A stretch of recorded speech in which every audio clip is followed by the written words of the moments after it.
Так, достор, жалпыңыздарға ассаламу алейкум деймін. Жалпы бізден Тақы Маалымат каналыбыздың көрүүчүлөрү, алыстан жақындан көрүп жатқан мекендештер, банктар иште баштап тұр, достор. Жыл башындағы бүгүнкү биринчи валюта курс бааларыбыз болот. 2026 жылдын 5 январ күнү, аптанын бүгүн дүйшөмбү күнү, саат болсо мынакей 14:01.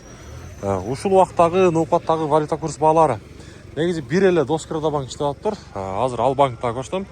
Акча алмаштыруучу жерден тааныштырып баштайын. Рубль боюнча маалыматты беребиз. Россиядагы мекендештер үчүн 1,070 тиын. 1000 рублиңиздер 1070 сом болуп турган кезде. Кийинки акча алмаштыруучу жер мынакей. Бул жакта дагы 1,070 тиын, доллар болсо 87,70 экен. Каналыбызга катталып, мүмкүн болушунча ар бириңиздер ушул чыгарылышыбызга класс деген, лайк деген нерсени бармакчаны басып коюңуздар.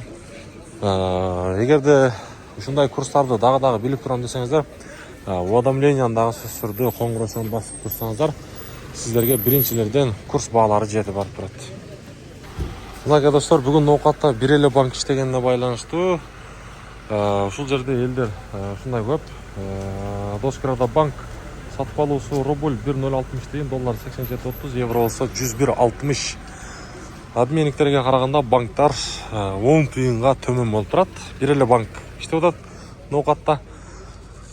Ушундай достор, ошон үчүн ушул жерде эмне себептен адам көп десем көрсө, биякта мына банк бир эле банк иштегенине байланыштуу ушундай каналга катталабыз. Ар бириңиздер мүмкүн болушунча класс деген нерсени аянбастан басып коюңуздар. Ноокат шаары